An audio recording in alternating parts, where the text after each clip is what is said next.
Welcome to the Scene Snobs podcast. Welcome to the Scene Snobs podcast, everybody. But before we get started, you guys know that tomorrow night is our charity script read for Casters for a Cause. All proceeds are going to help out the Family Drive-In in Stevens City, Virginia.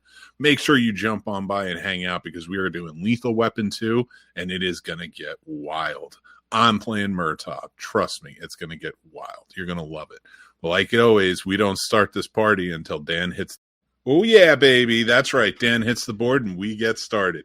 That's always a lot of fun, and we always appreciate Dan. That was part of our last marathon that we did where we were doing a charity event, and he went right through that table. Appreciate you for it. We salute you, Dan. He will not be going through any tables tomorrow night. He's not a part of it, but we always remember you, sir. That's right. Yeah, so join on. Tomorrow at 6 p.m. it starts.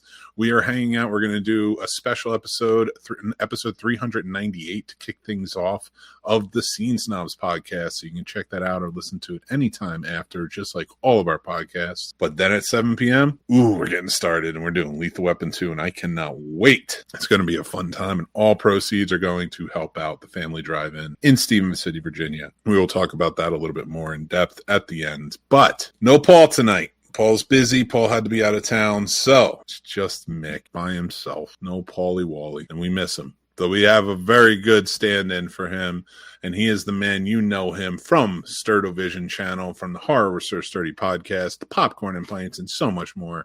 The man, Sir Sturdy, is here, and he's going to be joining. We're going to be talking about some of our favorite candy of Halloween over the years. We're going to be talking about some of our favorite things about Halloween, horror movies in 2025, and more. So join in with us. Make sure you're commenting along. Let's hang out and have a good old time. Before we do, let's get started on some of these wonderful movie reviews. Whew, that was a lot. Roofman, that's where we're at. Let's get this party started with a little Channing Tatum-esque type of comedy thriller, would it be? It's based on a true story. Roofman is a story about a guy who is down on his luck, wasn't really able to take care of his family, feed them, or give them all the things they wanted and more. And so he takes up robbing McDonald's. Yes, this is based on a true story. A guy was going in through the roofs of all these different McDonald's and robbing them until he got caught, and he was sentenced to 40 years in jail. It's insane. A relatively nice guy. Like, he wasn't trying to hurt anybody.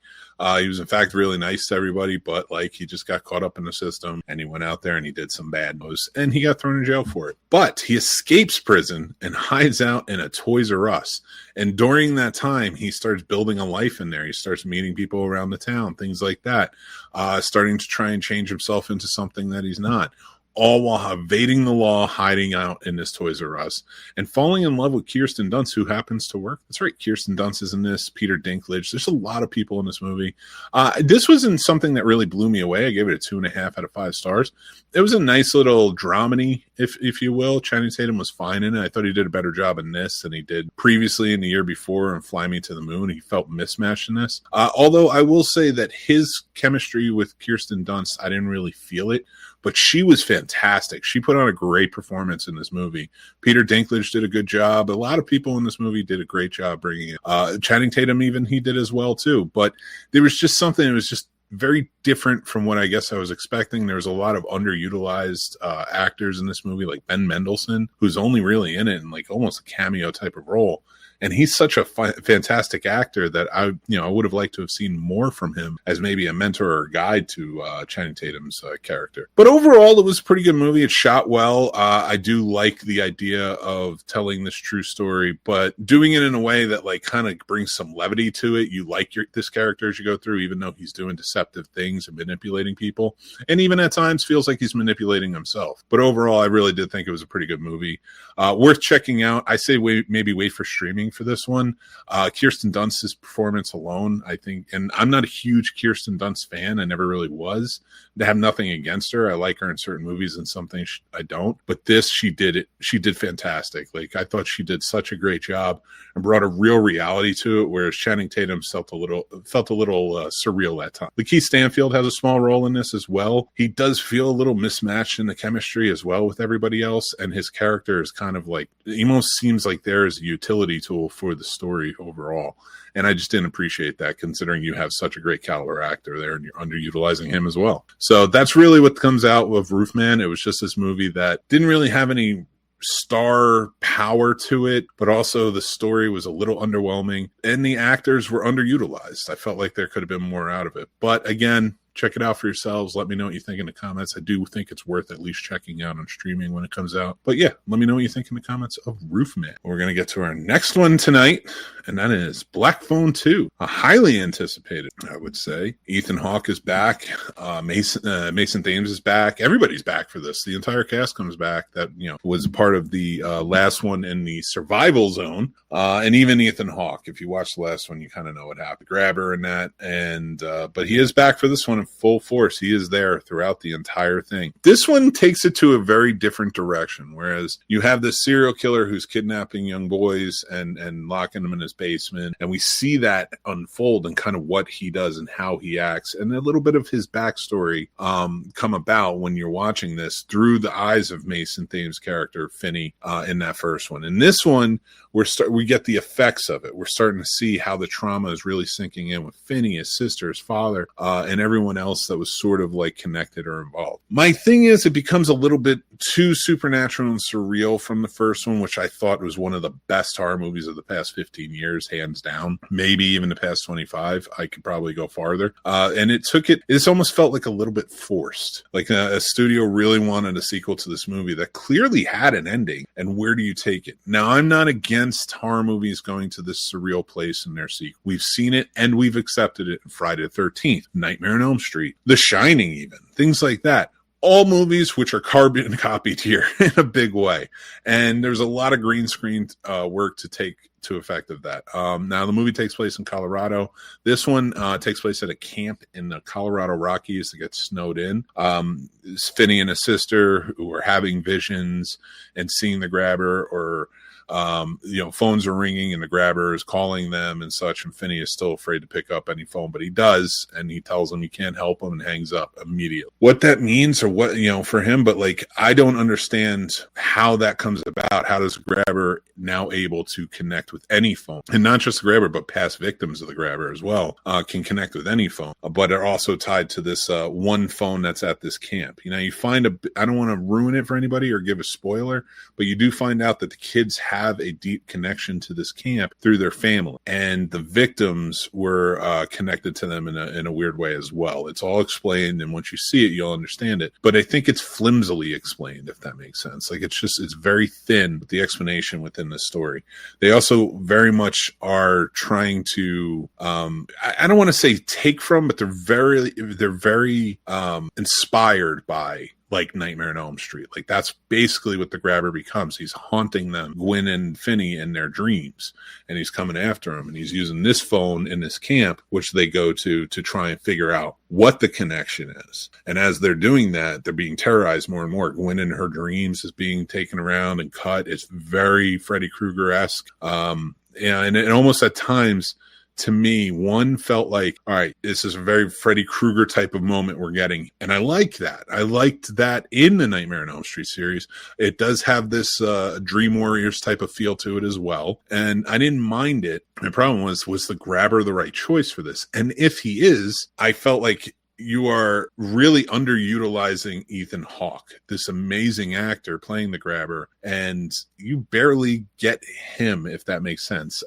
Ethan Hawke is kind of relegated to a Freddy Krueger-esque type character without, like, the fun dialogue, in the sequels and stuff like that. And I still found myself throughout watching this asking that question: does this fit within the physics the Black Phone sort of set up within that first movie? And it doesn't. It feels kind of jarring at times where you're watching it, and that's why I took some points off for this.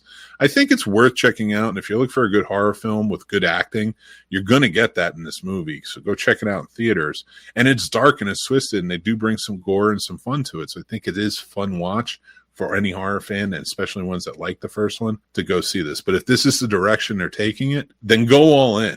I feel like you've taken to a more absurd place in the sequel, then go all in and continue on like that. And don't worry about what that first one was. Have it be something that kind of stands out, a la Halloween, things like that. But I would love to hear what you guys think. Sound off in the comments. Let me know. Let's discuss it. Did you like the Black Phone 2? What's your rating for it? Let me know, and let's talk about it. Like I said, thanks for watching and hanging out with us. Again, all of my reviews are written reviews as well over on Substack or Letterboxd. And check that out. I'm a little bit behind. I'm sorry. I don't use AI to write my stuff, so I'm going to dig a little bit at some people. But, I go all in and I'll get them all written and up to you very soon, so you can check those out as well. But, yeah, let's get this party started, shall we? The man is here, and I don't want him to just sit. He needs to come out and just be one with the rest of the group. How you doing, Sturdy Birdie? I've been better, I'll admit it. But I want to throw out the X for Xavier. I'll explain why on Tuesday when you tune in to Horrors Are Sturdy. But, I'm having a good day today. I have a pretty good day today, so I'll say that. Be positive. Well, I appreciate you being here, my friend. Hanging out, having a good old time. Appreciate you having me. Yeah, man. I appreciate you filling in, and Paul being gone, I really needed somebody, and you stepped up, and I do appreciate it. Hell yeah. It's going to be fun. It's James most wonderful time of the year. It's Halloween. So it's the most funnest time of the year. And before we get started, I say we kick things off a little bit, right? Eddie, what do you think? You want to do some? Want to talk about your favorite Halloween candies? Yeah. I don't know what you did for yours. So I did a bottom 5, actually a bottom 6. Oh, top 5, just because I'm like, it's Halloween. Excuse me, Halloween candy. You have to throw in the nasty. Like those candies that just made you so upset. You're just like, because you remember what house you get the nasty candy from all the time. Mm-hmm. Like, I don't know why I go here every year, hoping it will change, and it never does. Usually gets worse. It gets worse. It's like they held on to the original candy from the year before. The good thing about those candies, for my household at least, like my mother liked them, or like my aunts, for whatever reason. Candy corn. So yeah, but like I said, I have a top 5 and a bottom 6 list. Well, let's start with your bottom 6. Let's go there, and then we'll go back and forth with our top. What are you go through? Because I don't have a bottom. Okay, so I did any wax candy, like the horror shaped wax candies, or just any wax candy in general. They look cool, or whatever. They're horrible. They taste nasty. They hurt your mouth. They'd be better off being fucking candles. They'd be better off being cool candles. That's what they should have did. They're giving us candles to freaking eat as kids. That's what we were eating in the 90s, kids. I don't know if they still have that now. Maybe if they do have it now, they probably made it better. You know what I mean? Like, it's not as... They added sugar supplements to it.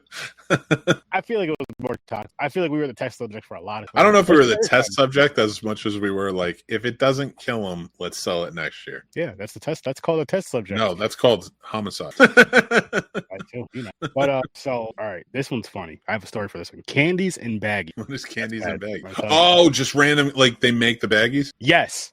Oh, I got a bone to pick with you. Not with hard candy. No, it'll be like Swedish Fish or like Sour Patch Kids dumped into a baggie, and not the little ones that are like loose. Oh, loose. Yeah. Loose, okay.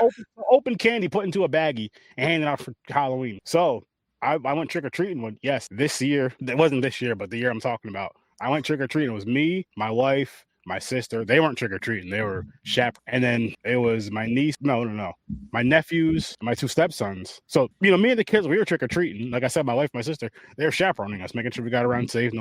I didn't get everybody's like cool. Like, you know what I mean? Like we talk about, like if the Ghostbusters, if that car comes pulling up, I get in. I'm like, listen, we need to go to Virginia right now. And I got another one for you. Mick, all I have to say is look out the window. Don't tell your family where you're going. If you see what I'm in, you're going to come out. Dude, if you showed up in the Ecto 1, 100%. Like, I'm just running out. Yep. And that's how you get those star athletes we were talking about the other day. Listen, dude, we did that episode in January.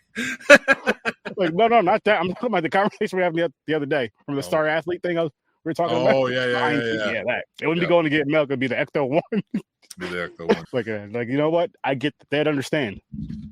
But anyway, next after candy in a bag. Oh, I had a story with that. So I got some that Halloween, and my wife took it. She wouldn't let me eat it, and she wouldn't let me give it to Henry. She threw it in the garbage, which is probably the right thing to do. Yeah, that is. I almost defended baggies only because my dad did baggies, so like we used to have to do them, and but he would put like candy in it, like it was just fun size type can. It wasn't. Yeah, like the little bag, like still wrapped up. Yeah. Just like here's a little Reese's, a little. Yeah, he's not a psychopath. Yeah. Okay, no, these were like you get like the big bag of Sour Patch Kids from Walmart with all the loose ones. You don't get the one right next to it that costs like $1 more. Yeah. The ones that are in the mini package, you're like, nah, I'm gonna get these ones. This is what I'm getting here. Oh. I'm gonna use some myself. That's some wild shit. Oh my god, black licorice. If I had to name any, I hate black licorice. Those. There's the Good and Plenties. I didn't have those on my list, but I feel like those are a given for me. James, shout out to you. Candy corn. I used to love that shit, but it was about, I don't know how many years ago it was, but me and the wife, we both, like, she used to love the pumpkins. That was her shit. And how we'd always get like the little pumpkins, and I would just get like the mixed bag of whatever flavor of them. But like after a while, I don't know what it was. I think I calmed down on sugar for a little bit, and then I tried those, and they just taste like whack. Not just the texture of it, but like the flavor was kind of waxy. I'm like, I used to like from childhood to maybe 10 years ago, 8 years. I don't know how many years it's been a minute since I had them. Maybe less than that, maybe 4 or 5 years. I don't know. But I'm just like, they're good anymore. I don't like these anymore. I used to love them. And candy corn is one of those ones that, like, growing up, I remember a lot of kids didn't like. Like, how do you like this nasty ass candy, man? This is old people candy. But I'm like, yo, that candy is sweet as fuck. That was the shit we got in the 80s. In 90s as well. No, the 90s was there, but I feel like it was changing up. Okay. Like I feel like there's a lot more of that wax shit, and the plastic masks that would cut your face. Yes. No, that was in the 90s too. I had those. Oh yeah, no, they existed, but I like I said, I think we were moving away. The more we were going. But I feel like it was late 90s when we really moved away. That's fair. I would say mid to late, because I think Goosebumps and other Are You Afraid of the Dark and stuff had like masks that kids were like, I'd rather this shit than this shit. Yeah, but you'd rather that, but it's what your parents get, what they can afford too. No, that's a whole different story. Oh my god! Like, see, some years you had the same concept for a couple. Like, listen, you can still fit in that, Mick. Put it back on.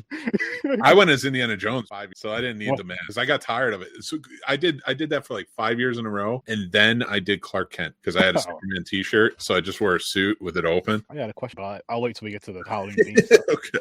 What's Whoppers. I don't like malt candy. Like the malt. Those I hate it. I'll eat them. I used to, and it was for a short period of time, and I just hated it. Well, you're gonna hate my good list. Circus peanuts. I like circus peanuts. God, you have an old person tongue. If you like this, I'm officially calling you 55, and you can't say anything about it. Okay. Necco wafers. I don't love Necco wafers. They're not great, but like they're not like sweet tarts or anything. You know what I mean? I feel like that's like that old people candy that old people eat when they have like a stomach ache or something. Just like it kind of. It's chalk. All right, you're not wrong.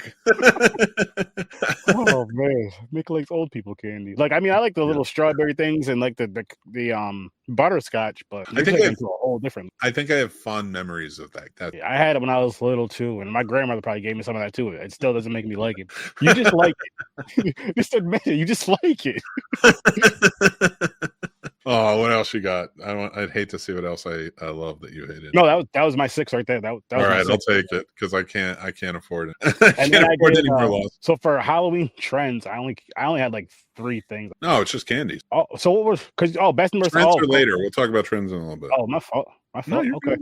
I'm sorry. Like, I made a whole list of this. Me and the wife were working on all this earlier. Oh, we're going to talk about it. I want to hear you. But we're going to go candy for this one. So what's your number 5? Candy? Number 5. You know what? Skittles. Okay, good one. I think my number 5 is Mary Jane's. Oh my, they're good. No. You didn't like them? That was on my worst candy list. Oh. I already have 6. I had those. Because those are the peanut butter. The what the hell are they called? Peanut butter kisses. They come in the black and orange wrappers. Those were on my list as well. Come on, Mary Jane's were good. No, they weren't. Mary Jane's are the better version of Bit of Honeys. Me and the wife agreed. Like those Mary Jane. No, those and those candies that come in the black and orange. They only came in black and orange wrapping, and it was like peanut butter kisses. I was looking. I remember them. You like those too, don't you? No. Maybe. I'd have to look. But I do like Mary Jane's. How do you go from like an absolute no to maybe? So I got to try them again. I got to try them again. It's been a long time. I do remember them. I do remember just the randomly colored like candy. They were just candy, and old people had them. Oh, it was so weird because then and it always changed. That was the Halloween candies, the orange and black. Yep. Then there was the Christmas, which was the kisses, and the pepper. It was the kisses and the peppermint. Oh, the Andy and then again, the peppermint was it on Andes Mountains or whatever? Like it's the peppermint. Also, Christmas, those strawberry ones. We didn't have them, but I did. Yeah, I do remember them. But there was another one. It was M&M's. It was the Christmas color flavored M&M's. The red and green. Yeah, they always had like a bowl. But then it was like for the rest of the year, it was like Werther's Originals and like just different colored candies in clear wrap. You know, grandparents would get that candy. They like the basket would be called just grabbing some bullshit. Just stick your hand here, just grab it, throw it. That's what you have all year round. You don't get any of the good candy until the holidays. Like, listen, we'll get something, which was Christmas because you love the kisses and you love the mint. Everything else was like, I'll eat it because whatever. Like don't get me wrong, like I like the strawberry things and I like the butterscotch. I love those actually. Like my parents bought like good candy for for Halloween and stuff. But it was either it'd be my grandmother or like just like other older family members. Like you have like old aunts and uncles and stuff like that. That's what they get too. Like, oh. I love it. What's your number 4? My number 4 is Twix. You hate? Oh no, you like Twix. Yeah, I'm sorry, I got mixed. I love Twix. Which one do you like? The right or the left? Both. Sometimes I just switch them around. Sometimes I eat them both at the same time. It depends on my mood. You're gonna hate more. It's Milk Duds. I'm not. No. I like those with popcorn. Those are good popcorn. I like taking like 2 or 3 of them and just sucking on them for. I don't care. It doesn't sound weird. It's candy. I don't care. I said it. That's my number 4. I'm gonna stick with it. Milk Duds. Oh, my number 3 is Reese's. That's okay. All right, so your number 3 is Reese's Pieces. My number 3 is Warhead. Those are awesome. Yeah, I like Warheads. Awesome. What's your number 2? My number 2 is Sour Patch Kids. Solid. Butterfingers. Ooh. I love butter. Shouldn't eat them as I do. And finish it off before we get into our normal talk. What's your number 1? By far, by landslide, Reese's Pieces. There's nothing better than a Reese's. I don't care what shape it is, but the cups are the best. Just the original cup. Just the cups, not the Pieces. Oh, no. I love Reese's Pieces, but I'm saying like the Reese's cups or the Reese's like pumpkins and all those other shapes with the fun shapes that they make for every holiday. Those are good. But I don't need the double. I just need the original, like just the original peanut butter and that's it. Don't get me wrong. I'll eat the doubles and all that extra shit, but there's nothing better than just a regular. I think that's a great choice. I went with Nerds. I love Nerds. I like the Nerds ropes more than Nerds. That's fair. Just because it's like just Nerds is a little too much for me. So everybody can be wrong once in a while. I mean, you were wrong about a lot of some nasty ass candy. You're absolutely right about that. You like damn near everything. You like damn near everything on the nasty list is on my side. It's not bad stuff. You're a maniac. And added some that I took off of it because I was like, I have too many. Hey, man. Whatever you like. You got an old person's tongue. That's fine. I do. I definitely. Well, thank you for watching that in our top 5. But I will say that's another behind the scenes conversation that makes sense. I really do think I was born in the wrong. Yeah. I want to do all the things that like just are being replaced by AI now. I hear you though. I hear you. All right, let me ask you this. What time do you think I should have been to be an adult? I really would like to see you, wherever that gangster era is, like the 60s, just because the cool cars, black and white movies. Okay. So like the 40s? Maybe. Something like that. Like I love those. Yeah. It is about the 40s, 50s. Okay. You have to be. That'd be an interesting one because like if I'm 43 at that point, I'm not fighting in World War II. I'm too old. You're talking about going back at the age you're at now too. Yeah. Like being where I'm at. And like I would have come up in old Hollywood. So by that point, like working on I probably would have, like, if I had to choose, I'd probably say the 70s. I love the independent boom of that time. You want a porn mustache. The 60s, I would 1,000% just traveled in the 60s. Like, go to work with Kurosawa, work in France with everybody. Like, as far as me going back to the past, I'll probably just go like with like the 90s or the 80s. I don't want to go back too far.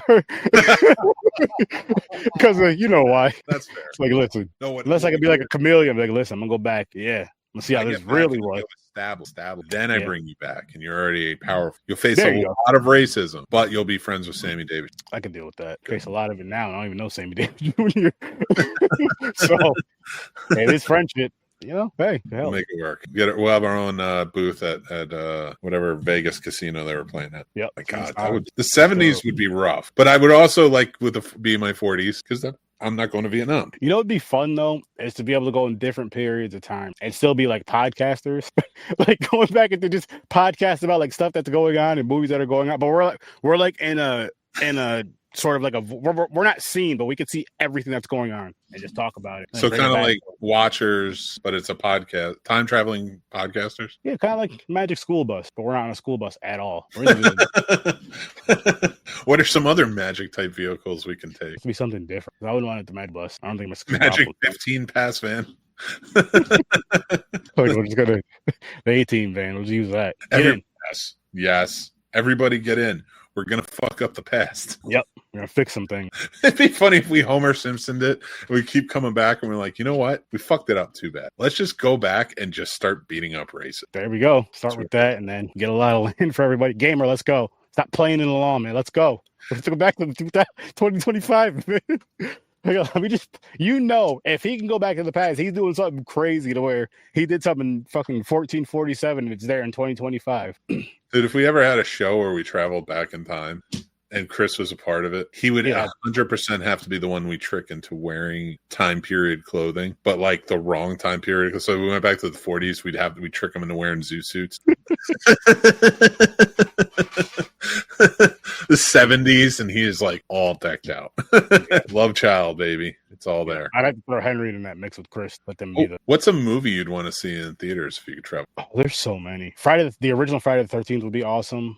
Opening night? Yes. And I would want to see, like, if you could see it in two different, I would love to be able to see movies like that in two different, like, one going in, like, not knowing anything about it, but then also going in there, like, a fly on the wall, knowing everything about it, and just seeing, like, the fans' reactions, like, their first legitimate. It'd be cool to see, like, people's first legitimate reactions for all those iconic horror movies. The OG Texas Chainsaw Massacre, The Exorcist, of course.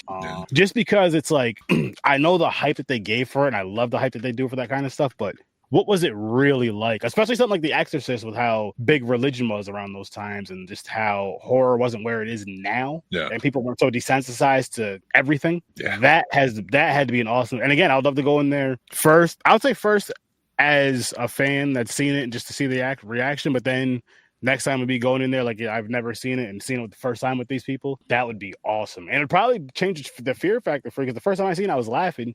But going back and what was it, 70 Exorcist? 73. 73. Imagine going back in there, seeing it for the first time in 73, not knowing anything about it, and I'll say that, and never seeing anything like it. Like, you're just, so it's like all the horror that you've seen, or your horror knowledge is just up to that point. So you've never seen that movie. You know what I mean? So you've seen previous films, but you haven't seen that. Films, you haven't seen that. I would love to see Psycho, because that movie created showtimes. So like to be able to see the impact that movie had and to see it on a big screen. Another one that might be cool is Patton, which came out in 72, I think it was. And that was a very well done movie, but it's got the opening scene where George C. Scott as Patton walks up and the entire screen behind him is filled with an American flag. But it was just something so different in filmmaking at the time, and it was such a big war movie for the time. Like, it would be interesting to see that in theater. I got another one. This one's an old 40. Bela Lugosi, The Devil Bat. One of my favorite movies from that time period. Nice. I thought that movie was so freaking cool, and to be able to go back in that time period, I had to be invisible then, because it was a rough time. But to be able to see that film though, like, and then seeing it with people that are seeing that for the first time would be so freaking cool. That was just, oh man, that was. I like that better than like him in Dracula. Way better. Yeah, but you wouldn't want to go see Dracula on opening night, like just the like. I mean, I'd want to see that, or like a Frankenstein on like an opening night, or even at the premiere or something. I mean, to see everybody react, and we're just sitting there, kind of like, this is so dated comparatively to what we've seen. Yeah, and I would like to see it both ways. It's just I'd rather see the Devil Bat more than that, because I'm not a big fan of vampires as far as movies go. I'm not a big fan of Dracula. There's a few films I like, around through it, but that's probably one of my least favorite subgenres of horror is like vampire. But yeah, I mean, when it comes to Halloween time though, like those movies, like the Universal Monsters movies, are ones I gotta watch every year. Usually the bigger. I love Frankenstein. I think they have great set. Like, to work on that movie back in the day and to see like the set pieces would just be so. See how you said that. Let's say a movie from the hang on. A movie from the 40s, a movie from the 60s, and a movie from the 70s. All right. 40, 67. What would you like if you can choose? You were working on that, whatever type of role you wanted to take on that, but I know you'd want to be behind the scenes type of. Oh, Okay. All right. So from the 40s, a movie that I'd like to have worked on. And because I'll stick with the Halloween theme, of course, like a horror. Oh, okay. Film. All right. If it's horror, that limits. But oh my God, this is a good question. All right, I'm gonna go. Oh, and it has to be horror because like James Bond's Dr. No would probably be my choice for the 60s. Oh wow! Because that would have kept me working in the James Bond world. That's very. But if we're going horror, like Psycho is probably for 60s, 1960s. Okay. It's such a monumental film. I mean, there are some really good ones that came out. Not that I wouldn't want to see them or work on them. Oh, Psycho would be a fun one to work on. Anything with Roger Corman in the 60s. Starting out with him, that means I'm working with Francis Ford Coppola. I'm working with countless people, in the 60s. And continuing that career, because Corman kept you until he thought you were ready to go on your own. 70s, Jaws. Even though it's a problem, it'd be Jaws. Yeah. I mean, it would be cool to work on Texas Chainsaw Massacre for the indie appeal, and what they did there. There are so many good horror. Halloween, another one. Yeah. I mean, 78. You're working with Carpenter. You're working with Deborah Hill. You're working with even Robert Englund worked on that movie as a PA. Nick Castle, like Dean Koondy. Like, there's so many people you're working with. So I'll go Halloween for that one, for 7. Because I feel like Jaws was a bit of a problem. So, and I don't want to be blamed for any problem. The 60s, I think I'm gonna go. Yeah, I'm gonna pick Corman. I'll start with maybe a little shop, working on that, and then hopefully just kind of stick around with him. The 40s horror. Oh my God. It'd be fun to work on a Joan Crawford movies from back then. Okay, can I swap it out for not a horror movie but a suspense thriller? That's fair. Double Indemnity, hands down one of the best, if not the best film noir of all time. Maybe the Third Man is a first or second. It can change between those two, but to work with Billy Wilder on that, oh man, that would be amazing. I was gonna throw it at you, but I thought I was 10 years. I thought this movie came out in 79. It came out in 89. But Intruder. Oh, with it was what's his name's? But Sam Raimi and Bruce Campbell were in it. And but he produced it. He didn't direct. That I just thought that was a really cool concept in that small little mini mart, little grocery store was closing down. Well, if you're adding 80s, I'm going. There's so many in the 80s to work on. I know you're going. Honestly, Friday the 13th. Friday the 13th would definitely be my number one ultimate choice. But if I couldn't do that, I'm gonna say Intruder. Just because I thought it was so cool and unique how they, especially like the way they did the kills in that store. Yeah. So I used to work at Target, and I used to, the machine that would crush the box. So some things, not everything, because they were in a grocery store more so, but something I was familiar with. So I'm just like, that's pretty damn cool that they used it like that. Yeah. No, dude, I remember that thing. We used to use it at the mall too. And actually, I used to work at the post office. We used to use it there too to crush down like plastic or to crush down the papers and stuff to recycle it. Oh, yeah. The 80s is tough, man. But like, if I'm going with something, okay, I'll say for the 80s, maybe something one lesser known and one big name. Yeah, it doesn't really help because like I'm trying to figure out like which one do I want to work on that gives me such a great experience. Not saying they all wouldn't. Like the Evil Dead movies would be great because they were independent and they have that spirit and like there's a lot of creativity that went there.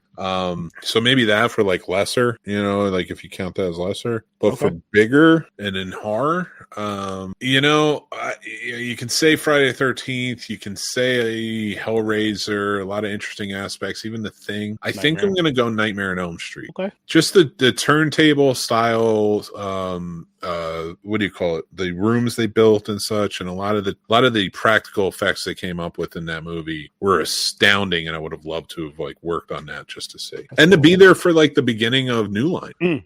Like that's the movie that really propelled them over. So like to see that and like what they're all going in on. I know it's probably going to be stressful, but you're going to learn a lot. Yeah.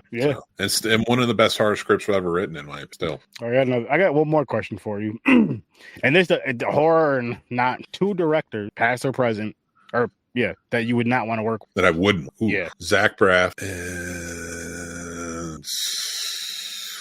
I mean, honestly, like maybe not a director, but I wouldn't want to work on anything Harvey Weinstein. Fair. But like as far as directors go, what would I not want to work on? All right. director or movie? Because maybe it's the movie more so than the director. That helps. No, I don't. Because like again, that would come down to like a Harvey Weinstein production at that time. Because like, I mean, mine is him though. Mine is him. That's automatically not on the table or whatever. Wow, that's such a great question. I don't know. Like, what's a movie I wouldn't want to work on? Like, because I don't know. What about you? I don't know because I don't know enough like behind the scenes, like as far as like behind the scenes, like what may have went behind this, like stuff that may have went behind the scenes that you just like, you know, that would piss me off. I'd probably punch this dude in the face. I couldn't work on, you know what I mean? Like I couldn't work on that set. Plenty of those, yeah. But I mean, because I feel like as far as like a movie, good or bad, you wouldn't be upset if you worked on it, at least for the very least for the experience, where you could either learn a lesson from it being bad or actually learn lessons from it being good as well. Oh yeah, you can learn. I'd say that to a lot of people. Like whenever people are bitching to me about like, oh, I worked on this bad movie, I'm like, you can learn more from working on a bad movie than a good movie. Yeah, and even like watching one. You know, there's so many people who are adverse from watching bad movies. You know, like objectively bad movies. But like you can find stuff you really like and appreciate. Not only that, but with the bad movies, you learn a lot about like what you enjoy about movies, and you appreciate the good ones a hell of a lot more. The ones that you really enjoy, you appreciate them so much. That's why like a lot of the films, like on my show, the way I do my ratings and stuff, is because I watch so many bad movies. I'm like, listen. Yeah, I've watched this, and there's times on the pod where sometimes the wheel will hit, which has happened to us, like 3 weeks worth or a month's worth of just horrible movies, and we'll get that one. We're just like, oh, thank you. I know.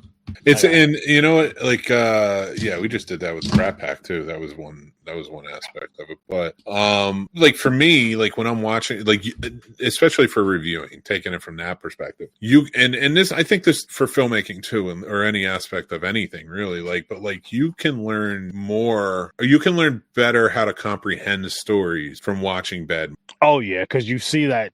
Not only bad movies, but bad movies. No. But with bad movies, especially to where it's like everything's bad about, especially the story, it's like because a lot of times where the movie's bad because you can have pretty good acting or good acting and just really just it could be just written terribly. Like the people are hitting their roles, but the story's going nowhere, and you do appreciate that because just like these people are really good. Like I would love to see them in a better produce. I don't know if it's better produced or better directed. You'd be able to answer that more than I could, but just depends. A better story is what I'm saying. As far as like how it's going, like a better story, a better paced story, this, that, and the third. Because it can even have beautiful visuals, but the story's just like thrown way over there. It's like they spent the money, whatever. It's like they had the experts for everything but the story. Well, it's kind of like I was talking about Black Phone earlier. Not to give anything away because I know you're going to watch it, but like we've seen the trailers and we've been saying like it has a lot of aspects that remind us of Nightmare on Elm Street, and it does. And there's other movie influences that are very hardcore in there. But when you're watching this, you get this sense of like, it's a well-directed movie. Scott Derrickson is a very good director. He directed the first one. So to say that it's not a well-directed, you're an idiot because like everyone in it's giving good performance. The problem is when you walk out of a movie, you have to ask yourself, if you loved it, like when I walked out of Superman, I loved it. I fell in love with it. I wanted to watch it again. I recognize it's not a perfect movie. It hit me personally. And that's the first thing as a movie reviewer, like for me is like, I loved or I hated it. Next question. If I loved it, my next question is, okay, but why isn't it the best movie of all time? Because I already like to try and speak to my like logical side. I know I love this movie, but I also know there's better. So why? So now it gets me asking those questions, what are the things about it that I didn't like or just like kind of like had me feeling that way? On the reverse end of that, when I'm coming out of a bad movie I hate, like, cause you know me, I try to watch something and like find something good in it. Because I know all arounds, no matter what, even if it's a truly terrible movie, somebody worked hard on this. At least some. And like, I want to at least give them the credit of seeing that, you know, whether it was good special effects or a funny dialogue or whatever, you know. A nice Firebird. Pulling a boat, something like that. So like when I walk out of a really bad movie I hate, or I didn't like, I should say, first thing I ask is, but what didn't I hate it? And I realize that seems like an innocuous, simple question to ask, but you need to ask that the minute you walk out, or else you were just saying to yourself like normal people do, and I don't fault them for it. I hated that movie. Then that's all you get. I hated that movie. There's no more introspective. But I need to do introspective. If you're going to be reviewing them, I get that, and I have my reasons that I have movies that I don't like or that I say I hate, but like I have my reasons. Go watch the episode. Yeah, absolutely. Like, no, we're not giving this away for free. But I do agree with that. Like, I remember we just having conversations and stuff like that with my brother John. He was talking about like with bad. He's like, even with bad movie reviews, try to pick out at least one thing you like from somebody's art, this, that, and the third. I'm like, I could try to do that, and again, I'll pick if it's a nice car in there. That's the best part of your movie. Guess what? That's what I'm pulling out because But I do give, even though the movie is terrible, and I'm going to give them the rating I give, but I will give people the credit for actually rating the film and doing all that. But I'm not going to sit here and give the movie extra points as far as being good because it was made. You know what I mean? I see what you're saying, and I agree. That's not a reason to just. I mean, it's further than somebody talking about a film or writing it on paper and never ever working on one. Yes, I get that, but I mean, you put the product. It's just like when you honestly, it's just like doing homework. You did your homework, but every question was wrong.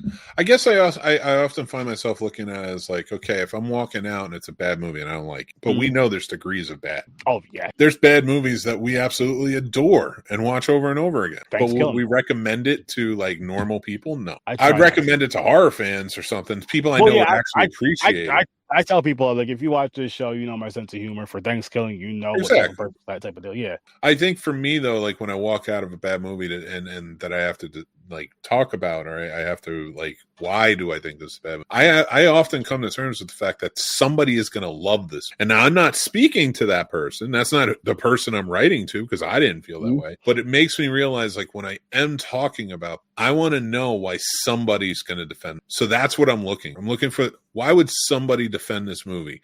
Is it an emotional scene in the movie that I think really resonates and works for people? Is it this visual effects are just astounding and like bring like a beauty to it that you just weren't aware of? Cinematography, could be that. Was the sound excellent? Was the soundtrack the best part? Whatever it was that made somebody feel or say, I love this movie. Because look at how many movies, even back in the 90s growing up, were like, this is bad. This is terrible. And it's on TV now and people love it. Mm-hmm. And movies that were like, beloved movies when we were younger, and they're nowhere to be found, and nobody sees it or tells anybody to see it. That's why, again, it's over on Horror Surf 30 and Popcorn and Pints, and even over here on the Scene Snobs, we watch movies from damn near any era, whatever. It's I'll say for Horror Surf 30 and Popcorn and Pints, because we don't usually do newer movies. We do it here very rarely. But we usually do a lot of older stuff, and it's cool to go back and watch the older movies that are new to me, just to be in certain conversations. Like there's certain movies you hear people talk about all the time. It's like, oh, I get that part now. I got that. Like Godzilla, I learned so much. But and it opened up like stuff like that. Opened my eyes up to watching more Japanese cinema from that era. Going back to the 60s and 70s and watching stuff from there, and it's fantastic. And like I'm loving it. I'm glad. Like that's the one thing I really enjoy about doing this. That we're so different from a lot of people. A lot of these channels, and not put them down, like it is what it is, but a lot of these channels, it's like very centered on certain types of movies, especially 80s. And now I got no problem talking 80s and 90s, but like I'm like, that's not the only thing I want to talk about. Like I wanted this, like if we're going to talk about Godzilla, I don't want to talk about the popular Godzilla films only. That's why we went through every single one, and like really just like, but I mean, we did the popular ones too, but like what I liked when we did Star Trek versus Star Wars. That was fun. It was different. Now we did it at a very stupid time, but it was fun. We learned our lesson. And the sad part is, like, we all communicate very well. We were just like, I'm doing this in January. We should do this all in January. That's a great idea until you start doing it. And it's like, yo. Oh my God, man. That's why I'm so glad when we did James Bond. I'm tired. It's like I'm tired of seeing kaijus and spaceships. That was it. Yeah. After that, I think we just needed to do comedies for a little while. We were so like, I need this out of my. After every marathon we did, we'll do like some raunchy comedies in between just to get us, to let us kind of decompress. Because they're good films, but it's like once it gets past 6, it's like, okay, this is getting ridiculous. I love these films, but this is getting ridiculous. And then with Bond, once it gets up to once it gets past, there's 25. There's 25, and you did the extra. I did, yeah. I did all the extra movies, and the TV shows, and all that shit. And like, let me tell you something. That was a trick because I was done so much earlier than the rest. Yep. That I had to rewatch something to be ready to discuss it on Popcorn and Plain. Because you were also doing classic movie reviews, right? Yeah, once a week they would come out. Whatever. My plan was to do two classic movie reviews a week for the 2 James Bond movies we were talking about, and I started doing them on the date we decided we were going to start. But then something happened, and like we didn't like go for 3 weeks. So I was so far ahead. I was already watching them and writing my classic film reviews for the movies. I was like, this puppy started. I'm going. Yep. Which I know we got to discuss that over there, but as far as our franchise, we haven't done our trilogy. Yeah, we haven't done one in a while. We're almost finished. Maybe we could do spin the trilogy wheel in January, and then maybe do the other one in the summer. Just because we haven't even hit it yet. We've been doing some other stuff, but I want to talk about you made a list of Halloween stuff. Here, what do you got? So worst Halloween trend.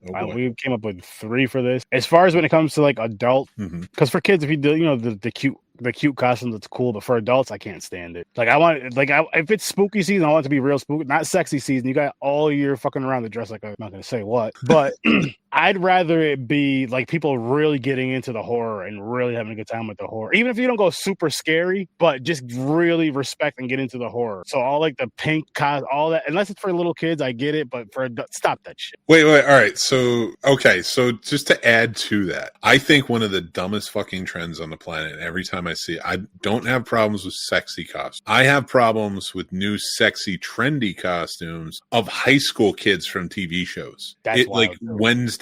Like when I saw like women dressing sexy, like a sexy Wednesday Addams, I'm like, she's in high school. Yeah, be more Tisha. Yeah, but like an adult, little kid. Like it's so, and I get like it because they did it with Harry Potter too, which felt so weird. It's like these aren't even like high school kids when you're doing this. They're still in their tie phase when they're like wearing their uniforms and stuff. And it's like they were little. They were like 10 or 11. Yeah. You're being weird, like women. I'm sorry, it's weird. Like if a guy's really into it, you need to ask questions. Like that's where we're at with this. Like it is a weird trend when you dress up like a high school or like younger. Don't. Would you want a guy to pick up a child like a high school girl? Like, no, if you were like, no. So why are you like, there's so many other ones. There's like one that it seems like every OnlyFans girl wears. And it's like this Spider-Man onesie or like, you know exactly the one I'm talking about. It's like everybody wears them. And it's again, like even with cosplaying, I mean, I love it when the people actually go as the actual characters, and I think that's what it is with the Halloween stuff because I know how much. Well, I don't know how much time and effort, but you know what I mean. I know how much they put into like the passion they put into something like that, to where they take that stuff serious and they want to look as close to the movie or as close to the whatever content that they're getting it from, whether it's film or animated. You know what I mean, live action or animated. And I think that's like that amazes me. That shocks me. That's so. You know what I mean? That's like that is awesome. That's unique. The whole trendy, sexy. It's corny. It's boring. Like it's played out. Everybody does. It's like, oh yeah, I don't mind a sexy costume, like you said with cosplay. Yeah, like if you were dressed up like Sailor Moon or whatever, it's still weird. It's a high school thing. But if you're at an anime convention, it makes sense. Yeah, because they already draw it that way. Again, it's odd. I mean, even as like so there was they had a con a few years ago. It was actually where I met we still talked story before, but we never talked about this part. But where I met Chris at a con, starts from a bar, Chris, and there was somebody dressed up as the alien from the Alien film with tail and all. There was somebody actually following behind him just to make sure the tail didn't knock over. It was one of the best cosplays I've ever seen in my life in person. It was amazing. Stuff like that is, you know what I mean? So it's like, I'd rather see that than somebody dressed up with and hardly anything with everything hanging out. I'm like, that's cool. Yes, again, I don't mind like people going out and dressing sexy or whatever. Your body, you do whatever you want. But no, I do agree that it's like there comes a point. Because everybody wants to go with the whole trendy spooky season. So let's really make it spooky season and have a fun time with it. Oh no, I agree. Like I said, like if it was going to be sexy costumes, there's no reason you can't do cosplay. Yeah, like, no, that's fair. That's fair. You know, like I get cheaper costumes because not everybody can afford all the cosplay. I know that. So I get that. I don't mind that at all. I respect that. But like, it doesn't have to be overtly over sexualized. It is kind of funny that the same people, who complain about like video game armor on women in like video games or in comic books and stuff is so like very risque or like doesn't cover anything. And they want to see more realistic type of female warriors in these games and movies and such and things like that. But then Halloween comes around and it's like, you're wearing nothing as Batman. Yep. You're wearing, like what are you doing? like put your underwear on, Supergirl. Like that's not what this is about. Like calm down. It's one of those things where it's like, you're not celebrating Halloween. You're looking for a reason to fuck, and that's the same thing on St. Patrick's Day. It's the same thing on New Year's, and fine. But like my only hang up is like stop the high school shit. It's so weird.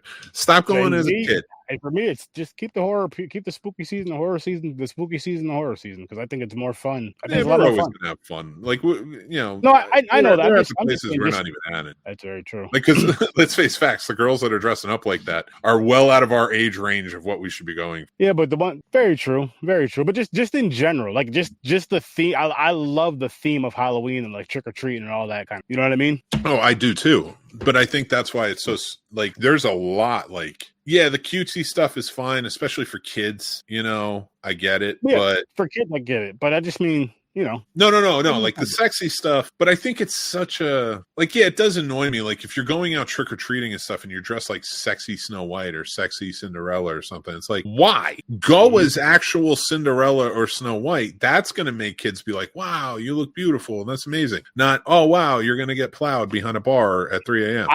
Either the normal version of it or a little spookier version or a little creepy version of it, a little spooky version of it. Those would be fun. But they don't do that. They just make sexy and unsexy. That's what I'm saying. It'd be more creative, way more creative. But next one, this one was more from the wife, but which I agreed. It was the pastel Halloween decorations, like the pink, the stuff that has like all the pinks and all that stuff in it. It's like I said, it was like Easter on Halloween, all the bright colors. We were actually at Michael's earlier and just looking at random stuff, and we've seen a lot of that kind of cutesy wootsy Halloween decorations. Not a fan. That's too fair. much pink and stuff and bright colors. I'm like, this is Halloween, not Easter. I think you have to make.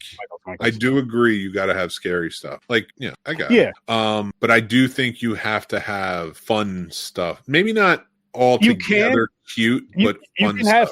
I think you can have fun stuff, but just keep it those horror core colors. Don't. Oh yeah, I agree with that. Don't make it the Easter Bunny. It'll be like a pink pumpkin or something stupid like that. No. Leave it black, orange, purple, like something a darker color. And next thing you know, Halloween turns into when Jesus first got candy for the first time. Yeah, and then my last one. And this actually goes with the top or the bottom 5 candies. Giving out nasty candy. Cut that out. And toothbrushes and pennies. And raisins. I like raisins. I do too, but I'm just like, even as a kid, I like them, but I'm just like, listen. Yeah, we had raisins at home. I don't need you to give me more raisins. Yeah, I'm going out here to get candy, man. I'm going out here to get some good candy. And you're giving me something I could have got from my grandmother and something I have in the cabinet. I don't want either one of these.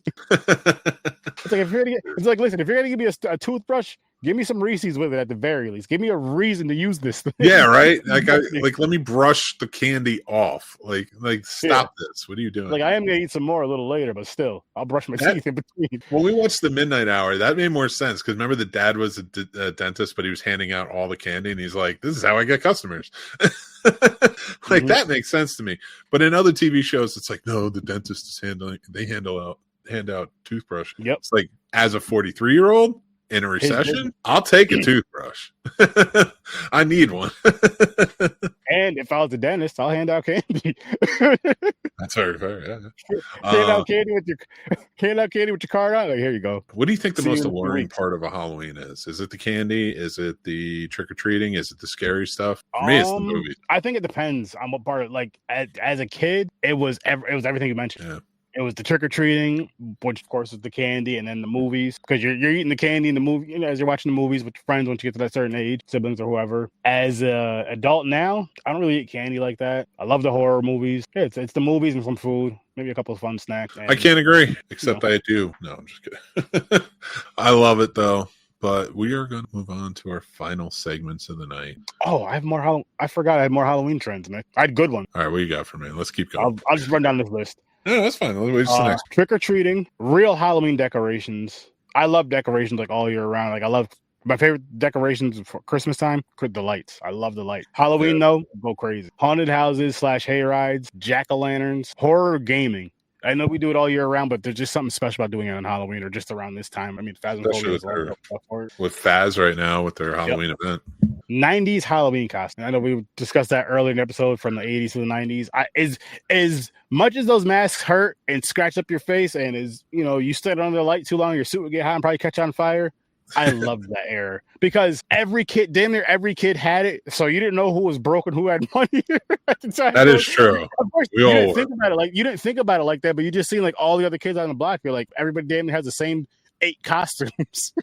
Dude, you know what's crazy is how like when you watch Trick or Treat or other horror movies where they have like it's Halloweeny and all the kids are in those masks and they just look creepy, like animal masks and stuff. Mm-hmm. And you go back and you look at like pictures of you wearing the masks, like, and you're just like, oh my God, we all look like little ghosts that are just going to haunt everybody. Yeah. Like it just looks terrible. Those masks were the worst. I'm so glad they're not around anymore.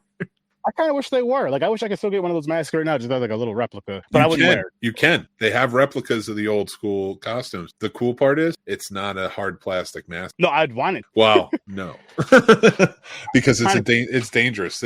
If you ever find yourself in a fight and the other person is clearly much more, they're winning. Yeah, oh yeah, they're ready to go. You pull out one of those masks. And you can slice them pretty hard. Yes, you're pretty good. That is the best weapon in any situation. Yes, it is. That's why nobody fucked with MacGyver. He just had one of those masks. He could make something out of nothing all the time. My question for you is, what would you be now? What would you be now? Any type of Halloween costume, or it was like the tip top of whatever it is. My brother and I always kind of joked, but I always wanted to be in like immaculate shape for this, and so like if I could be in immaculate shape, like looking like John Cena running down the friggin' hall with a shirt off, I would put on like those nude color underwear so they look like that you're naked, and then bloody myself up, put on sneakers, comb my hair back like this, and then get a fake chainsaw and run around like American Psycho. That's interesting. I would not do it looking the way I do now. Yeah, I'd call them. You know what it is?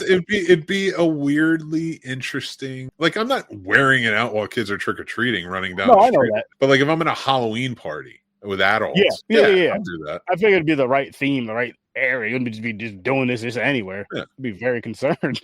Yeah, no. There's like, so now again, but like most of my costume choices outside of that are now kind of teetering on the cosplay side. Mm-hmm. I think like if I was in good shape, I could make a good Thor. Okay.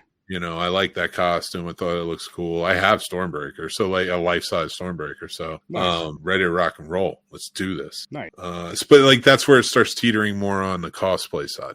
Yeah. I mean, it still counts. Although I did once, and it was fun. A Charlie Brown, all the holes in the ghost outfit. It's very easy. It's just a nice, easy one to do. There you go. So, what about you? What would you do? I'm actually gonna steal one that I was always hoping you would do, but one would be Godzilla. All right. I'd be a lot taller though. Like I'd be on like platform shoes or something. Like I wouldn't be a 5'8" Godzilla. That's not. So I'm glad you brought that up. I was thinking about going to the No Kings protest, and the reason I say that, and I'm not gonna say we're true, but the reason I say that is peaceful protesting. That's what I'm all about. That's what this is all about, is peaceful protest. No Kings should come not as an I hate America type speech. Literally, America should just never want king. I don't know why that's a crazy statement. But, so I was thinking about it, but you know how they're wearing a lot of inflatable suits, which makes sense because a lot of those inflatable suits are helping protect people from pepper balls. It's helping them when they get sprayed, stuff like that. So and it's a little more peaceful and absurd, so that way it doesn't seem threatened. Yeah. I thought about going in a Godzilla. So, could you imagine a 6'8" dude just showing up with a Godzilla?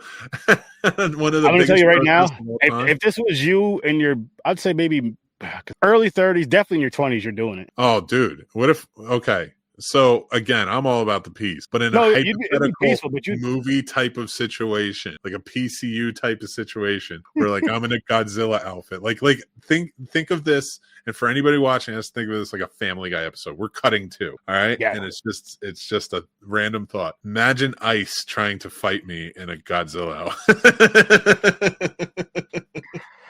you know. Listen, I'm gonna say right now that Godzilla outfit would have to have the sound effect. I would want somebody there with a boombox just playing the theme. And just like throwing people around.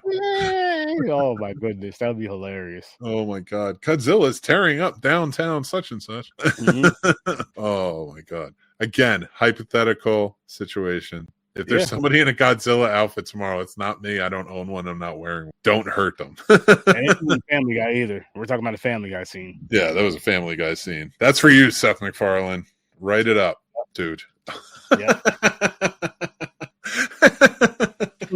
That's for you, Seth. Oh, that would be so funny. Just Godzilla. But they find out it's the real Godzilla. Oh, man. Starts That'd be wild. Yeah, Seth, not Seth Rogen. One of you Seths, write it up. Seth MacFarlane. There All you go. you. I won't. Oh my I'm god, saying dude. Seth Green after that. I was just wrong with the Seths. I was about to say Seth Green, but hey, listen, you all do some sort of cool content that's funny. So hey, put your brains together. Oh What's my up? god. I wish Seth. somebody was there to like film me and I just had my little microphone. This is Godzilla reporting from the No Kings Parade. I don't like it. Because he's the king of all monsters. Again, that would work for Family Guy. Work perfect for Family Guy.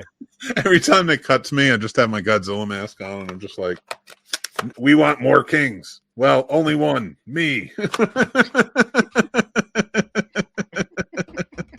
Screw Khan. Where's my pizza? I ordered it 45 minutes ago. Godzilla hungry. Ah. As Gamer come out of nowhere, Kong mad.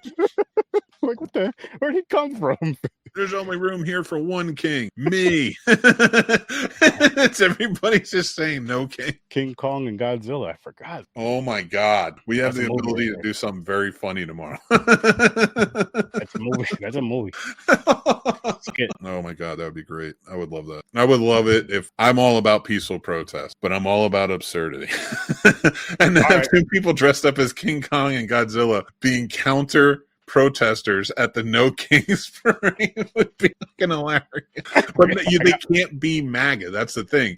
They have to be like, no, fuck those guys. We're about kings because we are kings. Yep. Are the only kings that they want? We already got kings. You got King Kong and Godzilla. That's it. That's all you need. And Simba. You got the Queen, Mothra. That's it. Yep. That's all they're saying. King. Those are the only kings we're allowed to have.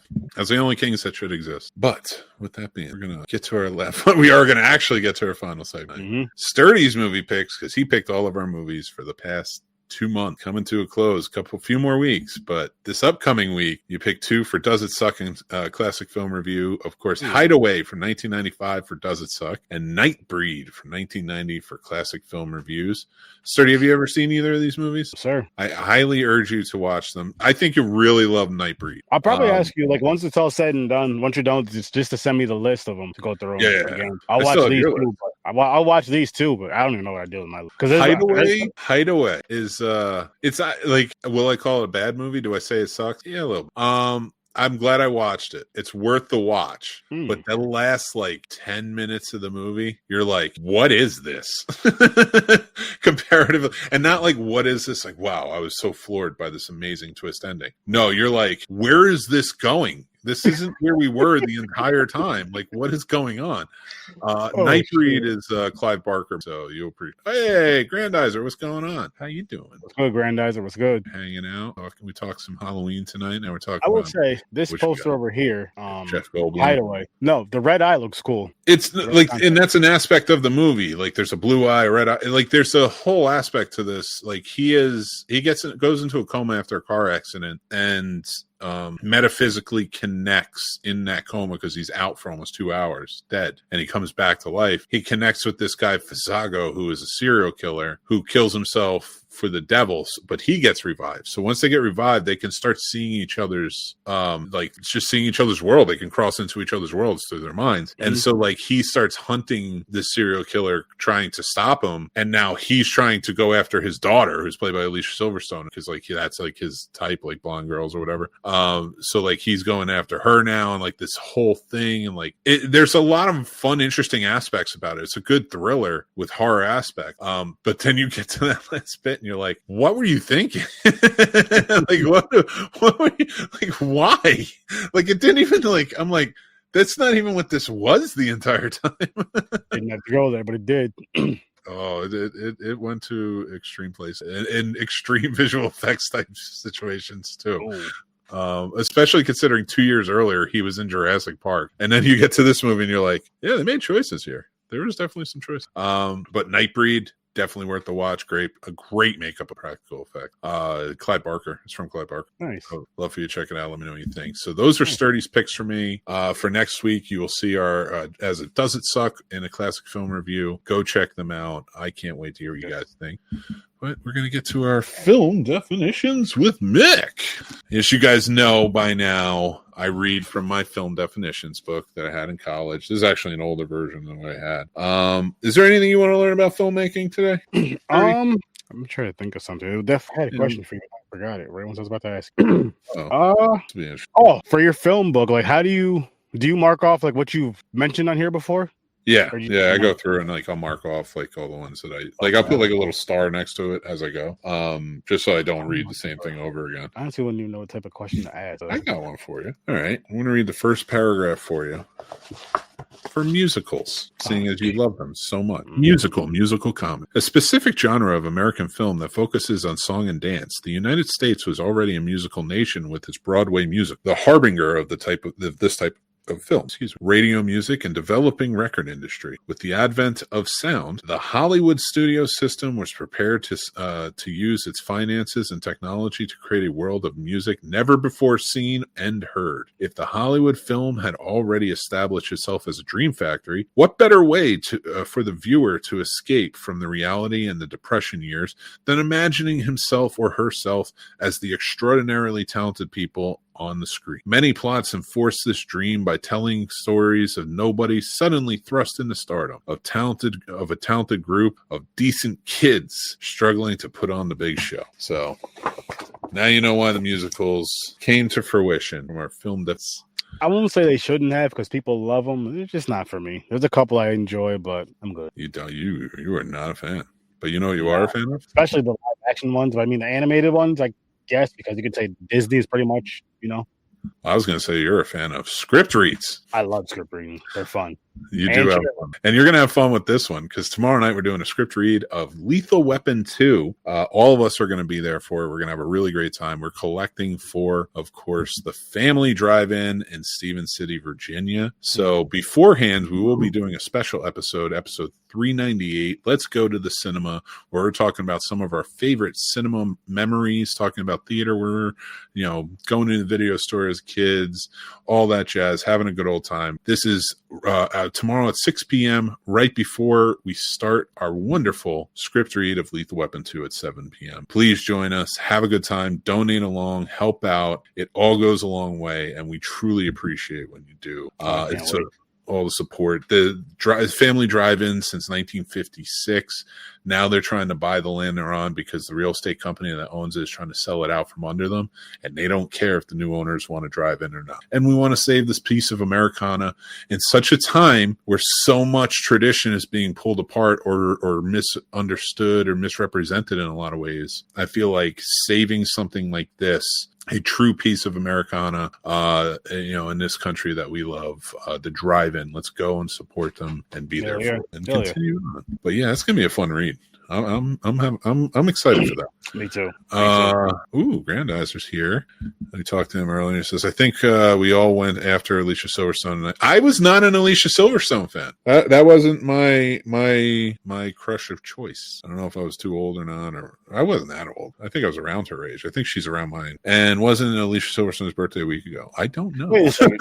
Did you just say, I don't think I'm around her age, she's around my age? Okay. So what I did was I pivoted, real fast without actually showing anybody what I was doing. I thought, no, we're not the same age. And then I was like, wait, maybe we might be. Or no, you know what it is? I might be too young. That's why she was. Although Empire Records came out the same year as Clueless. I love Liv Tyler. She was more my type. And it wasn't like there's so many more because but I think because I was younger, because like American Pie. Oh, okay, so she's 49, so she's not. She's like 7 years older than me. Shut up. It depends on which age you're going by. Are you going by the industry age, or are you going by your real one? I'm going by my real age. My actual age. And listen, let me tell you something. Like Shannon Elizabeth was like the hot like woman. American Pie, yeah, American Pie, and around that time, and like Sarah Michelle Gellar from Buffy, Jennifer Love Hewitt. So I think I was younger than Alicia Silverstone at the time. Like she was starting, like I could see why a lot of people love her. And she was still popular by that point, but I think that was caught me. Also, I was always more of a fan of brunettes. Same. That's one thing. And as far as the book, how much is the book highlighted? You could probably buy that pretty cheap. I bought that pretty cheap when I found it at a used bookstore. Mickey and Aaron, in your city, do you have indie theater that shows indie films? We don't have not them here. Not where I'm at, unfortunately. Yeah, we do. We're very lucky. Well, I will say, like, part of the reason I moved to where I'm at is because it's such an artistic town and there's a big appreciation for movies. So yeah, we do have an indie film house here. Ever since college, I never want to live too far because we had one. Like it's called the Enzy, and it's still there. Is that in your hometown? No, that was in college. I was in Florida. So is there any in Jersey, or any that you know of at least? Oh yeah, there's a lot. There's a lot of film communities not too far. There's some of the colleges. Rutgers has some film classes. Okay. New Jersey. I was gonna say, were you a part of the communities before you moved, or not really? Some I was. Okay. I wouldn't say college communities, but like groups, things like that.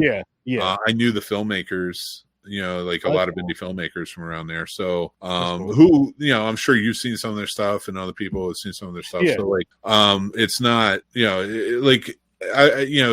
I think the boom for the indie filmmaking community came with Kevin Smith. Okay. So like everybody was in on it. Like, I mean, and I'm not, that's not a bash. Like that's what indie film. Honestly, it was probably one of those things where it was like, oh wow, somebody from where I'm from made these indie movies and made it out of here. That's inspirational. Yeah. So like to me, so we didn't have a film school in my community college. There was no film classes. So I took theater and I loved it. I loved working in the theater. I had acted before in high school plays and stuff like that, but not really in the theater, not in a community playhouse or anywhere else. So when I did for that, like I fell in love with theater. Like it was I really like my grandmother and my aunt got me into plays. I used to watch it wasn't Masterpiece Theater. It was I forget which one it was. It might have been just shows, but PBS shows plays sometimes. They'll do it on usually Saturday nights, if I remember correctly. We used to watch those when I would be at my grandmother's house, and like she would talk about them, not just musicals, but dramas, comedies, the whole nine. And like I fell in love with just watching those. And then when I got to be a part of it, I had never cared about acting or anything like that. I got kind of strong armed into acting my senior year of high school. So I was like, I always wanted to be behind the camera. I didn't give a shit. I didn't want to. And I looked at it as like, okay, people are saying I'm pretty good at this. Maybe I should try it. And that would be my way in to being a director. I always like Robert Redford was one, people like that. Like I loved watching like an actor turn into a director, because I do think that there's a lot to, I think directors who understand acting method and things like that are better directors personally. So that would be like, if you could have your ultimate, I guess, film career, whether you'd want to start, just to say to maybe kickstart it faster, if that's a better way of saying it, start as an actor, but your main goal is, listen, I want to be behind the camera. I want to be directing this. I don't want to be. I wouldn't say. I definitely wouldn't say that anymore. I do think you have to be on camera now. Like I'm on camera now to do this thing that I love, but you have to be. You got to promote. You got to be a part of it. Like I don't love doing this. I love the conversations, but it doesn't mean I love doing the performance. But with acting, like where I came from, like New York was right there. There was opportunities to go and act and things like, and like try and get known for that. I never took it too seriously because it was really just, I want to get my foot in the door and be on set. So when that really, like, I think that attitude is like, you can only go on certain skill, maybe certain talents, only too long, because there's a million actors out there who are all trying to vie for that part. And a lot of them are going to be good. I'm not saying I was good, but for any talent or skill I did have in it, my focus wasn't there to get better at it. My focus was to get me on set. Okay. And so, like, it wasn't going to take me anywhere. I wasn't going to do anything with it. So I took it as, all right, now I need to maneuver this into just going, like, whether I go to film school or try and get jobs on set. I was like, my clear focus is not acting. So I need to stop wasting time acting. Okay. And even like when I worked in the theater, I was like, I didn't want to be on stage. I loved working behind the stage. It was so much fun, and being a part of the culture and everything, because a lot of those people went on to be in movies or are in movies now. Like, I see their faces when they pop up. Like, there's one guy, Ace, that I knew, we were friendly back in the day. He shows up. He was in a Kevin Hart movie. I remember he was like the doorman in it. Like, he had a lot of lines too. And like, I was like, holy shit, that's Ace. like that's awesome. Like, we partied with this guy. Like, we had a good time. Like, and I see other guys and gals that like are doing really well and getting active work. And like, now we're older and you see them on TV and you're like, that's amazing. Like, you really do cheer for them and you're happy for it, because it ain't something I ever wanted. You know what I mean? Like, I didn't want to be that. So, and even when I see like filmmaking friends and their names in the credits, you get stoked. It is a community. Once you're a part of that community, you are happy for those people. You're not mad because you got the job. Oh no, you're rooting for them. Yeah, like, it's not like this. Like, I do try to do the same thing or have that same culture, even when we did the network and stuff, but it would get ugly. There isn't a lot of professionality in what we do here. Not like that. Like, you do cheer on the people, even if you don't remember them that well, but like, if you see something pop up, like on LinkedIn, I'm like, this person went to go work for Disney. Good for you. That's fantastic. That's awesome. I remember when we were working on in a gymnasium on a short film. Like, but good for you. Now you're working at like one of the you want that, because you want to do your own thing. You want to make your own way in. So, I'm not dreaming about that. Like, there's a lot of people who did other things. I'm like, I don't want to be a visual effects artist. So like, if I know somebody who's going up in visual effects, I'm like, that's awesome. But also, if I know people who are producing, like, I'm going to cheer for them as well, because we're all producing our own shit. And that I aggrandized a little too much. While the grandizer's here. He says, Mick is acting right now. That is how good he is. Always in character. Mick's a character for sure. In Columbia City, Washington, they have the Beacon Cinema. Oh, nice. I can imagine in Washington too, right? Like, that's a very Oregon, Washington. Like, those are very, I want to say, art-filled type of areas. I wish I lived there or close by to go there a lot. Yeah, no, I get it. Like, if you can, you definitely should. Like, there's a lot of fun stuff to go see. Aaron, what you have to ask Mick is show us acting as sad Mick, and then drama Mick, and then horror Mick, and maybe man under pressure Mick falling down the movie. That's what I should press as tomorrow.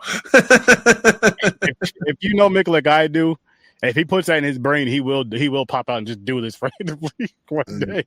One day you'll get a random. Yep. I'm definitely not in that mindset. Now, you got to be in, like, again, because I'm not a great actor or anything. Like, a lot of actors can go into it. To me, it would be super interesting to see Mick give his takes on horror movie, like the big one in Cleveland this summer. They should invite me. Fly me on out. I'll go to Cleveland. I don't have no problem with Cleveland. Johnny. Hey, you can link up with Johnny. I'll hang out with Johnny all day. I love that guy, dude. I love our conversation. Yeah, again, like another person, like, I don't mind when they're good. Like, it's good. It's fun. It's interesting. Like, I don't want boring. Like, I don't want the same conversations over and over again. I also don't want to be shitty towards each other and stuff like that. Like my podcast is not your podcast, and isn't that guy's podcast or that guy's. And it seems like it always turns in. So, like, the more I go on, I'm like, I just want to gotta take a little, gotta rest a little bit sometimes. That's all. Take a CS. It's all about peace, love, and happiness. Yes, it is. And with that, Sturdy, you have anything you want to add before we get going, my friend? Make a spooky season spooky. Have a good time with spooky season. Enjoy it with your friends, your family, your loved ones. And you know what? Try to get your kids into horror this year. Start with Casper, Scooby Doo, any of that. But try to get them in the spooky season with the fun spooky horror stuff. Not too crazy if they can't handle it. Listen, that's what we were brought up on. Might not have been the best thing for us, but I love it now. Don't go by that. Go by what your kid can watch and what your kid enjoys and they're not too scared of. But get them into that thing to where they're comfortable with it. Because I feel like horror is a really, really important genre for the thing of just helping people with fear, helping kids with certain fears. Start off again with the stuff that they can handle with the cartoony stuff in their age range, and increase it every so often when you feel like they can increase it. Maybe once a year increase it. And I think it'd be a really, really good thing. Again, I don't know. You would be no. I agree 100% with you. In fact, I think for most of you, like if you want them to be intrigued and you're showing them that kid friendly, maybe show them stuff on YouTube as well, like old trailers for stuff. Yeah. Because think about it from our perspective as kids. How did we get kind of brought into it? It was trailers or pictures, like in TV Guide or in a newspaper or something that you're like, wow, that's weird. That's odd. That's not something that should exist. But I'm so glad it does. I want to look at it more because we're into the macabre and we're in the horror. So one thing. Oh, sorry. I was going to say really quick. One thing that we had back then that they don't have, which I wish they did, video stores, movie cover. That was huge. I don't care what genre of film. I mean, we're talking horror, but whatever genre of film that you were into, you looked at that movie cover, I want this. Yeah. And you can revisit that. Like you can revisit that with your family. Go on, streaming sites and look, and with the intended notion of like, I'm not here to pick any certain thing. Like we usually go in like, what am I going to watch? And then you're flipping mindlessly. I'm saying flipping through, but with purpose. Like go through and just start looking at some of the movie covers. And like as you do it with your kid and be like, oh, I remember when I saw this movie for the first time. I saw this guy. Yeah. And you're going to have good stories to talk about. I do with my kids. They love it because my son, especially my youngest, is always like, what was this like? What was this like? And the cool part is like now my oldest, who's 13, he's at that age where it's like, you start wanting to watch them. You start like, okay, I think I want to check this out. What can I check out? And then you start giving them that. Don't go all in. Don't be like, well, I definitely want to watch all of my favorites with you right now. Savor those moments for right ages with that. So now if they're 13, maybe throw on something like, if they're really into horror and you think so, but you want something to kind of invite them in, Friday the 13th is good. I wouldn't go right to Nightmare on Elm Street. I would save that for 16, 17 when they're right at that age of the kids in the movie. Oh, okay. Stuff like that. So that way it touches down on them more. Because we made the mistake of showing Scream to my son when I think he was like 11 or 12. And it scared him because he's like, these are real people. It just freaks me out. Like, of course, with his going to school and all the scariness that's there, that is a very real fear. So it made sense. But he didn't mind zombies. He didn't mind monsters. He didn't mind, he's like, I want to get into that more. He's like, that stuff that's like, doesn't seem. So, like, to add to your point, like, I think there's so many parents who are so horror meant so much to them. They want to expose their kids to it at 7 or 8 years old. And you're unlocking a lot of fear, even if you don't think you are. You're causing some scars there. Don't do that. That's too early. Introduce, like Sturdy was saying, to age appropriate stuff. But also for you, because then you take a journey with your kid as they're experiencing and understanding and comprehending things. It's going to mean more for you to have those conversations right after. So, and again, it's be fun, and it's something if you really, really want your kid to get into horror, which I know some people still start from wherever, But I just feel like it might be a lot easier just starting it from like the Scooby Doo's and all that other stuff, and even the Halloween specials of shows that we used to watch back in the day. Not even just movies, but there used to be a lot of. I don't really watch shows like that. It's more like TGIF. We don't have that anymore. But remember TGIF? Whatever holiday it was, they have a holiday special. I just use that because it's an easy thing to remember. Every single Christmas, Halloween, whatever, Thanksgiving even. All right in a row. I like when shows really go there and kind of go that route just because it feels kind of good. It feels kind of cool. It's like it's holiday season. You're seeing the holiday. It's more festive. Like the way TV is now is so different. Everything's streaming. It's not the same. But I remember just turning on the TV and like every channel damn near has a Christmas episode of something on. Yeah. Every channel has a Halloween episode of something on, so on and so forth. Even like to the older shows that our parents would watch, there would be that theme of that episode. And I'm like, that's really cool. So go from like the adult shows down to the kid shows. I mean, like freaking Sanford and Son, stuff like that. I don't mean adult shows like wild stuff, but you know what I mean? Like, I know what you mean though.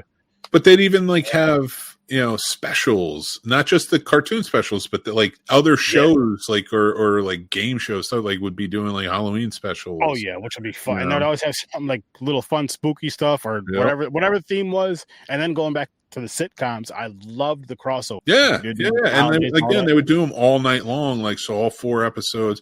Snick always did it for trick or treating and stuff. So like a lot of stuff. I agree. And even the commercials were filled with Halloween type themes. Speaking of Snick, going back to stuff about your kids. Are You Afraid of the Dark? Yeah, the OG one. I think there's a newer one, but I said the OG one. Or that was so like that was something that just more stuff that kept me in the horror. There were so many shows that kept me in the horror. Yeah. Goosebumps. And I'm talking about I was at a range where I like from the kid friendly stuff to the stuff I grew up with, which was the Friday the 13th, the Nightmare on Elm Street, and the Halloween, like all the other stuff. Everything else that it was backwards. Like I watched the kids one, but I was like older. Yeah, it's the Halloween ones when you were ready, though.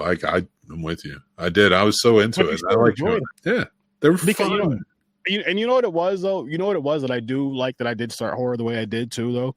Is because, like, a lot of the stuff we picked up on, the things we picked up on from those sitcoms that have, like, the Jason mats. Like, you knew exactly what that was. Like, I know kids know now, but we knew exactly what it was, and we seen them. Yeah. Anything that was, like, pulled from those, we just knew. Boom. Open it. And it made us want to watch the movies even more. Yeah. Sorry, the shows even more when they would like tease it, you know what I mean? Like do a little teaser trailer of it back in the day.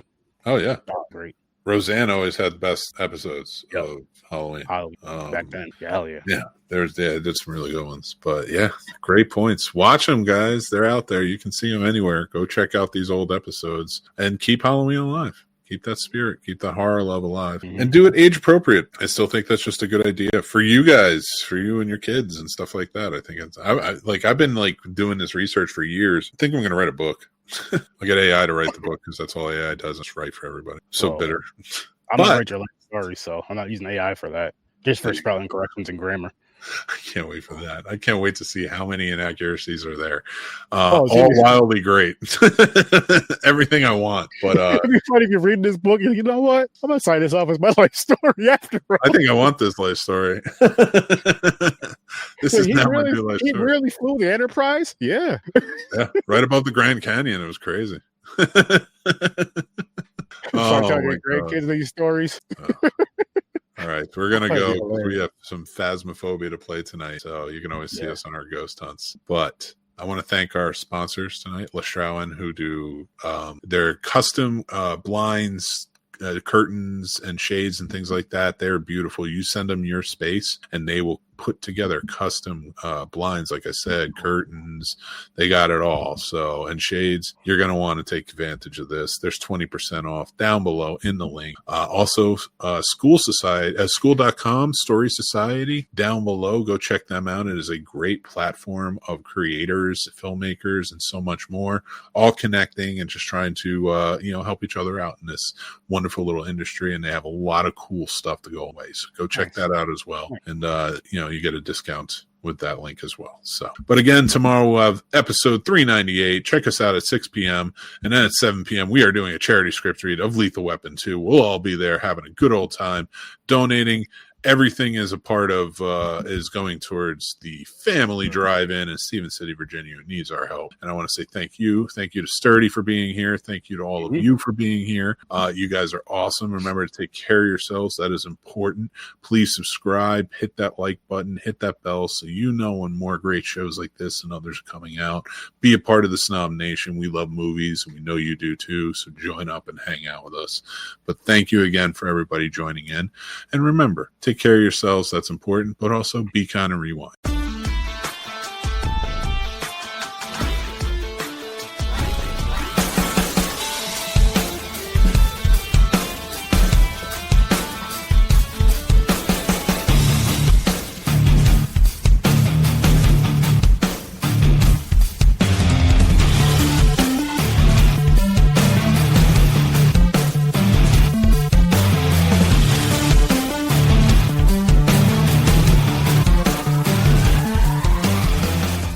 Happy Halloween!